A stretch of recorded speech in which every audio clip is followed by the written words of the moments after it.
Assalamualaikum warahmatullahi wabarakatuh. Apa kabar semuanya? Kami dari grup D akan mempresentasikan hasil penugasan kami mengenai peran genetika dalam proses degenerasi. Tapi, sebelum lanjut ke materi, izinkan kami memperkenalkan diri terlebih dahulu. Perkenalkan, saya Syafira, dan juga teman-teman saya yaitu Kiki, Evelyn, Al-Habsi, Lala, Tarisa, dan Vira. Oke, tanpa banyak basa-basi lagi, mari kita lanjut ke pembahasan berikut.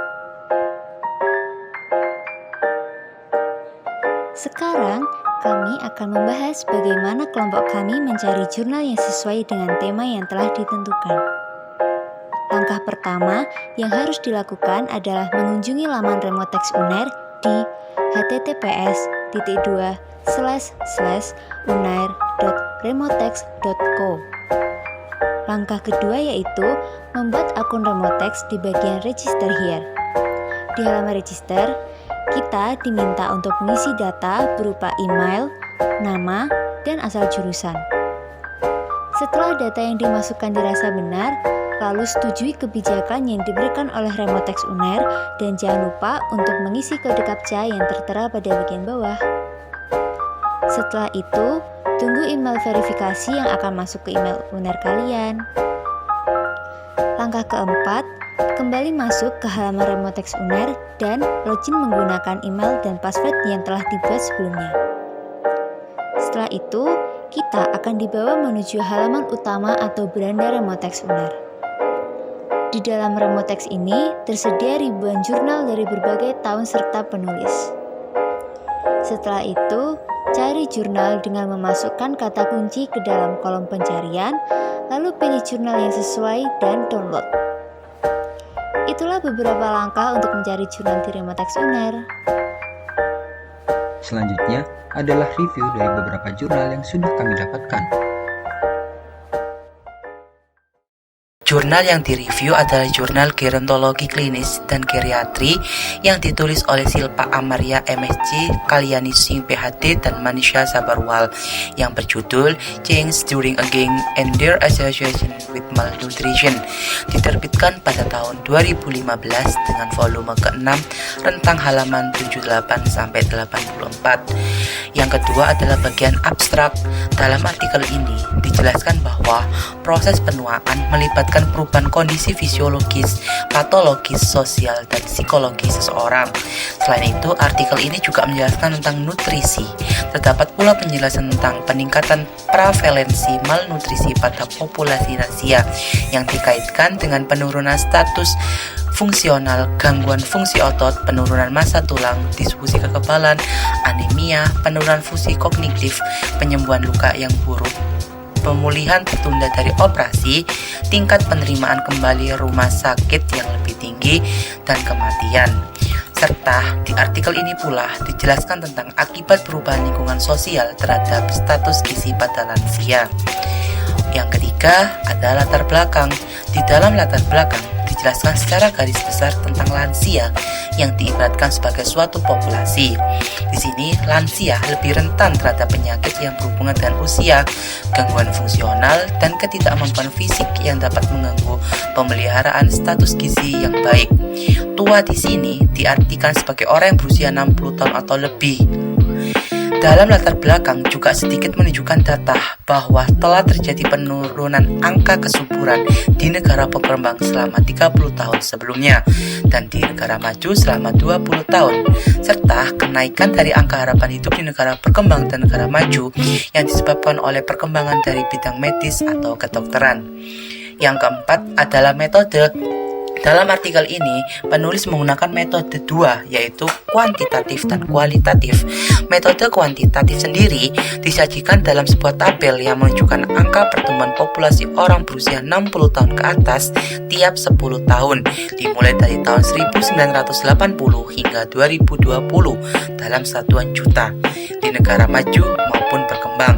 Dan untuk metode kualitatif sendiri terlihat dari penjelasan penulis yang menuangkan diagram serta tulisan mengenai faktor-faktor yang mempengaruhi kesehatan lansia dan pengaruh gizi terhadap tubuh lansia. Selanjutnya adalah bagian hasil dan pembahasan. Ketika seseorang sudah memasuki lansia, banyak sekali perubahan yang dialaminya. Antara lain, pertama, perubahan pada nutrisi lansia. Yang kedua, perubahan fisiologis. Yang keempat, etiologi penurunan berat badan. Yang keempat, ada perubahan terkait usia dan sistem gastrointestinal. Yang kelima, perubahan terkait usia pada sistem ginjal dan genitourinary. Yang keenam, ada perubahan terkait usia dan sistem saraf kognisi. Yang ketujuh, ada perubahan terkait sistem kekebalan dan imun. Yang kedelapan, faktor sosial dan psikologis.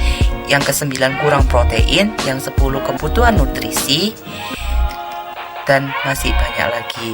Dan terakhir, kesimpulannya sendiri, mengkonsumsi makanan yang kaya nutrisi dan komponen bioaktif lainnya seperti fitokimia dapat membantu melindungi orang dari gangguan utama terkait usia. Lansia yang lemah beresiko mengalami malnutrisi, sehingga pengurangan konsumsi makanan padat energi kurang tepat selama bertahun-tahun dapat terjadi dan terus akan diteliti oleh ilmuwan. Ilmuwan telah melakukan penelitian terkait zat gizi pada lansia dengan cara pertama, memahami terlebih dahulu zat makronutrien dan mikronutrien serta kombinasinya dalam kesehatan. Karena ketika pemahaman dasar kita meningkat, penelitian selanjutnya tinggal mengeksplorasi implikasinya melalui jalan hidup kita. Di sini penelitian akan terus dilanjutkan karena setiap tahunnya dan di masa yang akan datang, jumlah lansia di atas usia 60 tahun akan meningkat secara global.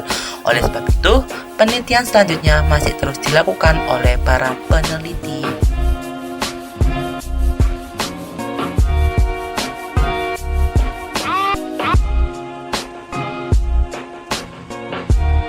Assalamualaikum warahmatullahi wabarakatuh. Di sini saya akan menjelaskan terkait hubungan antara vitamin B12, diabetes mellitus tipe 2 dan juga kepadatan mineral tulang pada pasien lanjut usia. Bagian pertama yaitu identitas. Pada bagian ini, jurnal yang direview merupakan jurnal gerontologi klinis dan geriatri yang ditulis oleh Muatasem dan kawan-kawannya. Jurnal ini berjudul Hubungan antara vitamin B12, diabetes mellitus tipe 2, dan juga kepadatan mineral tulang pada pasien lanjut usia. Jurnal ini diterbitkan pada tahun 2015 dengan volume ke-6 dengan rentang halaman 120-124. Bagian kedua yaitu bagian abstrak, di mana artikel ini bertujuan untuk mengetahui hubungan antara kadar vitamin B12, DM tipe 2, dan juga BMD pada pasien lanjut usia. Metode yang digunakan yaitu metode studi kasus kontrol, yang mendapatkan hasil yaitu defisiensi lebih umum terjadi pada kelompok kontrol, sehingga kesimpulan yang dapat ditarik yaitu tidak ada hubungan signifikan antara kadar vitamin B12 serum dan kepadatan mineral tulang pada penderita diabetes. Bagian ketiga merupakan bagian latar belakang, di mana pada bagian latar belakang ini berisi tentang masa hidup pasien yang menderita penyakit diabetes mellitus tergantung pada ada atau tidaknya komplikasi yang diderita oleh pasien tersebut. Salah satu penyakit komplikasi tersebut yaitu osteoporosis.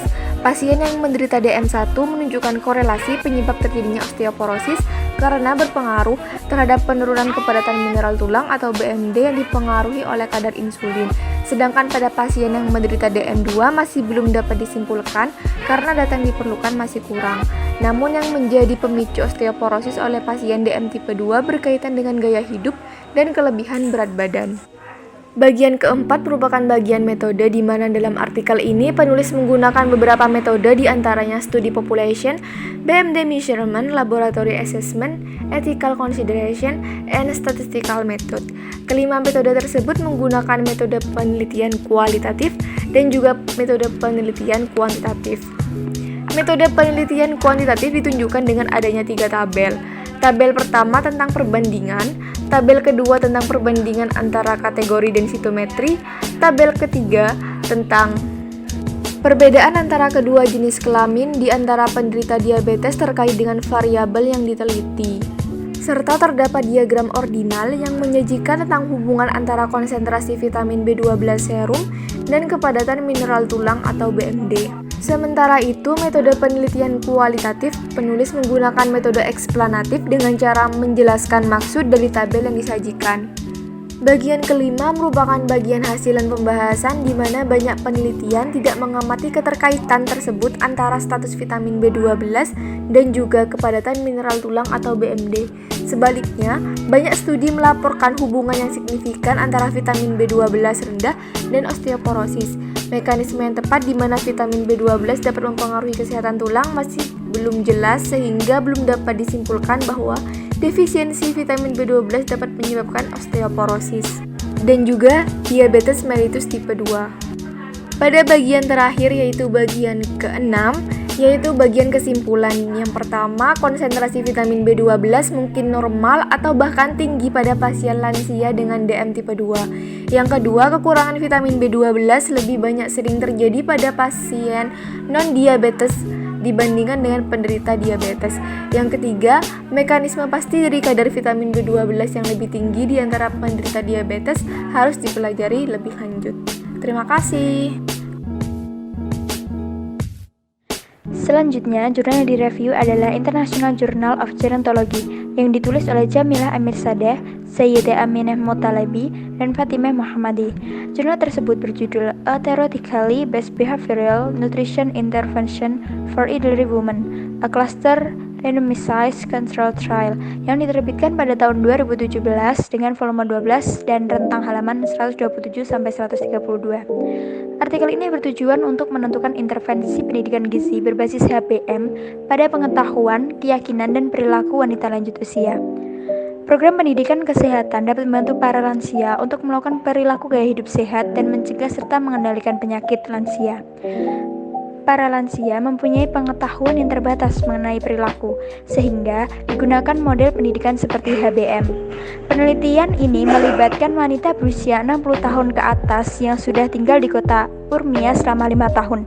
Data yang dikumpulkan dengan menggunakan kuesioner mandiri dan valid yang disiapkan untuk evaluasi perubahan perilaku gizi berdasarkan HBM pada lansia. Sebanyak 86 dari 100 perempuan lanjut usia, 41 dalam gizi, dan 45 pada kelompok kontrol, menyelesaikan program studi selama 6 bulan. Sebelum dilakukan intervensi, ibu lansia menunjukkan tingkat pengetahuan gizi yang rendah. Setelah intervensi, kelompok nutrisi menunjukkan peningkatan yang signifikan pada pengetahuan gizi. Demikian juga, di Iran menyatakan bahwa program intervensi pendidikan memiliki pengaruh yang signifikan pada konstruksi HBM setelah intervensi 3 dan 6 bulan. Hasil penelitian ini sejalan dengan temuan penelitian sebelumnya yang menunjukkan bahwa intervensi berpengaruh positif terhadap perilaku gizi pada kelompok sehat. Sebagai kesimpulannya, pendidikan berbasis HBM meningkatkan pengetahuan, keyakinan, dan perilaku lansia. Oleh karena itu, hasil penelitian ini mendukung keefektifan pendidikan gizi berbasis HBM di kalangan masyarakat lanjut usia. Selanjutnya, jurnal yang akan direview adalah jurnal berjudul Relationship Between Motor Paralysis and Impairment in Tactile Sensitivity in Elderly Stroke Patient, yang berasal dari International Journal of Gerontology, yang ditulis oleh Naumeki Jun Murata, Shinichiro Kubota, Haruki Kogo, Takayuki Yamaguchi, Misako Higashijima, dan diterbitkan pada tahun 2018 dengan volume 12 dan rentang halaman 310-313. Selanjutnya, abstrak dari jurnal ini menyatakan bahwa latar belakang dari jurnal ini adalah karena adanya gangguan neurologis yang seringkali mempengaruhi fungsi tangan manusia.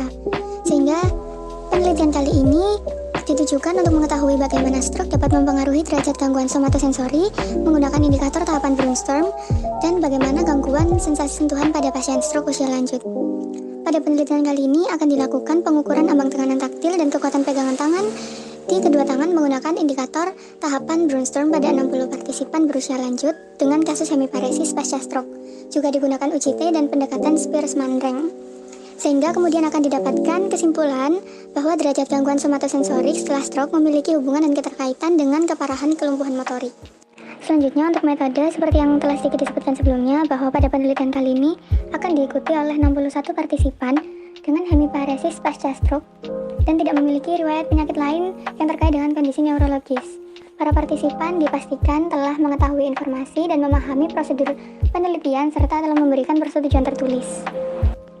Di sini, gangguan motorik akan diukur menggunakan tahapan Brainstorm yang mana akan menggambarkan urutan pemulihan motorik yang umum diamati setelah stroke berdasarkan derajat kelenturan dan gerakan spontan. Dan selanjutnya, kekuatan pegangan akan diukur menggunakan dinamometer pegangan. Setelah itu, nilai perbedaan hemiparesis setelah stroke akan diperiksa menggunakan uji T berpasangan. Kemudian, hubungan antar skor, tahap Brainstorm, dan ambang tekanan taktil atau kekuatan pegangan tangan akan dianalisis menggunakan pendekatan Spearman Strength. Setelah penelitian dilakukan, didapatkan hasil bahwa ternyata 52 partisipan menggunakan dominan tangan kanan dan 9 partisipan lain menggunakan dominan tangan kiri atau kidal. Dan tidak ada perbedaan signifikan terkait penggunaan tangan yang dominan ataupun non-dominan. Namun, perbedaan yang cukup signifikan terlihat pada uji kekuatan pegangan tangan dari sisi yang cacat maupun tidak cacat. Di mana dari uji T berpasangan ditemukan perbedaan bahwa dalam kekuatan pegangan antara sisi yang cacat dan sisi yang tidak cacat, ambang batas tekanan taktil dari sisi gangguan atau sisi yang cacat lebih tinggi daripada sisi yang tidak cacat. Selanjutnya, dari penelitian menggunakan indikator Brainstorm menunjukkan hubungan atau korelasi negatif antara tahapan Brainstorm dan ambang tekanan taktil di sisi yang mengalami gangguan. Dan hal ini menunjukkan bahwa ternyata memang tingkat keparahan sensorik dan motorik memiliki keterkaitan dengan kerusakan setelah stroke. Korelasi yang negatif itu menunjukkan bahwa pada sisi yang cacat terdapat sangat sedikit partisipan yang dapat mencapai tahapan 6 pada saat dilakukan uji menggunakan indikator Brainstorm, yang menunjukkan bahwa sensitivitas yang terjadi juga sangat lemah. Dan hal tersebut membuktikan bahwa tingkat keparahan sensorik dan motorik memiliki keterkaitan atau berhubungan dengan kerusakan setelah stroke.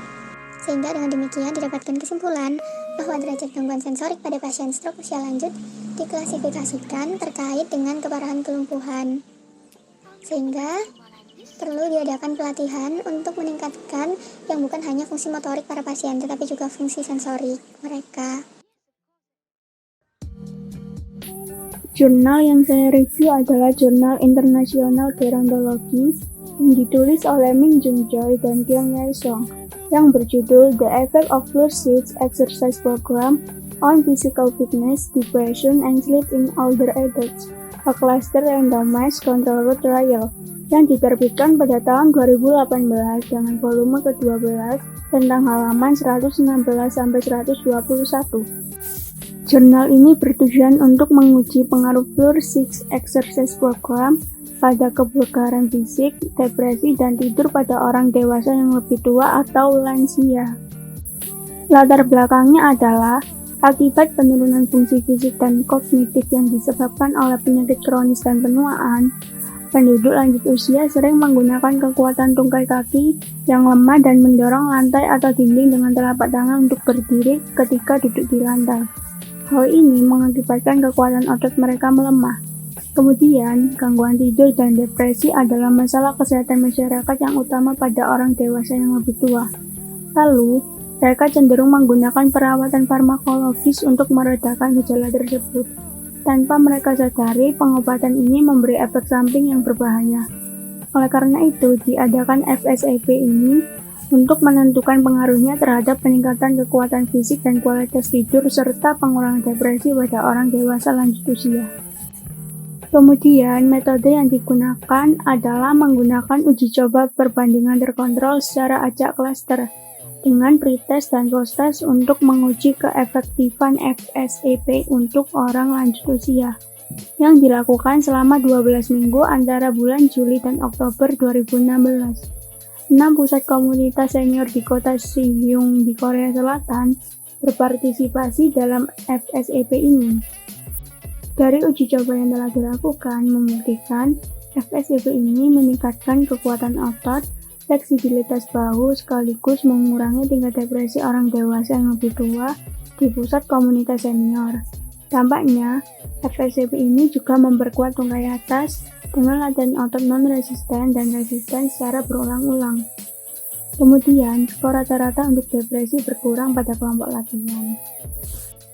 Dari hasil yang diperoleh mengungkapkan bahwa FSEP sangat efektif dalam meningkatkan kekuatan otot dan bahu, serta dapat mengurangi depresi, sehingga dapat disimpulkan FSEP ini harus diadopsi sebagai program promosi kesehatan di pusat komunitas lansia untuk lansia Korea Selatan.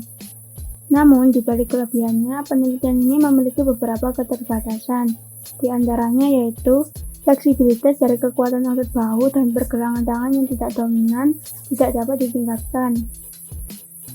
Penelitian ini juga tidak dapat mengontrol faktor perancu dari kondisi partisipan.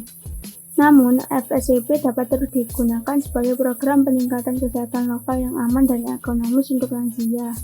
Apabila peserta mengetahui gerakan FSEP secara menyeluruh dan relawan sebaya yang memimpin FSEP terlatih dengan baik. Baik, setelah mereview kelima artikel, kelompok kami akan memberikan kesimpulan. Jadi, dapat disimpulkan bahwa kelima artikel yang telah diidentifikasi sama-sama membahas tentang peran genetika dalam proses degenerasi atau gerontologi.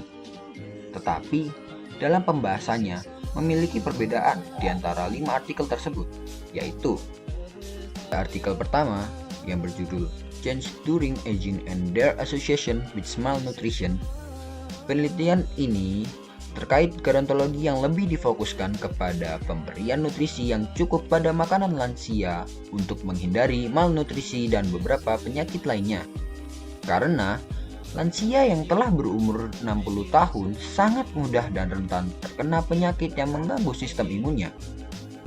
Pada artikel kedua yang berjudul Link Between Vitamin B12, Type 2 Diabetes Mellitus and Bone Mineral Density in Elderly Patient, mengungkapkan penelitian terkait gerontologi dan geriatrik lebih difokuskan pada permasalahan vitamin B12, diabetes mellitus tipe 2, dan kepadatan mineral tulang. Permasalahan ini diteliti apakah ketiganya saling berhubungan dan saling mempengaruhi, khususnya pada pasien lanjut usia yang rentan terhadap penyakit osteoporosis dan diabetes mellitus tipe 2.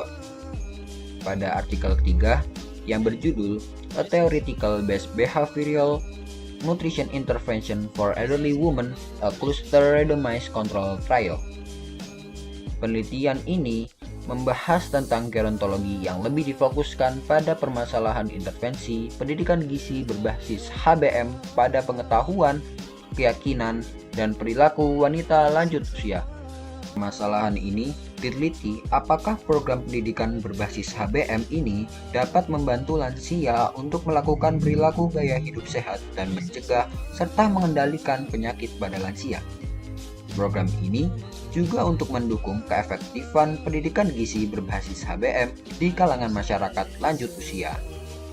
Pada artikel keempat dengan judul Relationship Between Motor Paralysis and Impairment in Tactile Sensitivity in Elderly Stroke Patient, penelitian terkait gerontologi ini lebih difokuskan pada permasalahan adanya gangguan neurologis yang dapat mempengaruhi fungsi tangan manusia.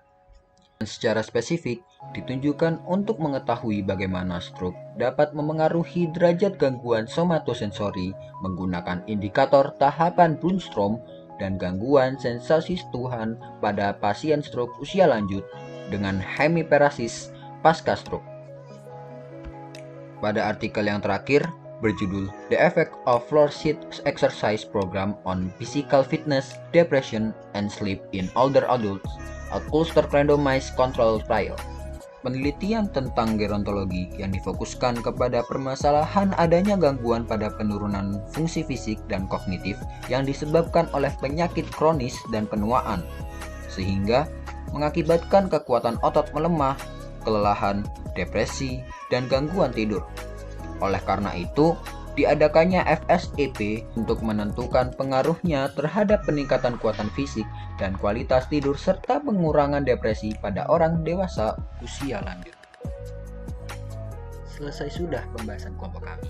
Kurang lebihnya mohon maaf dan Terima kasih.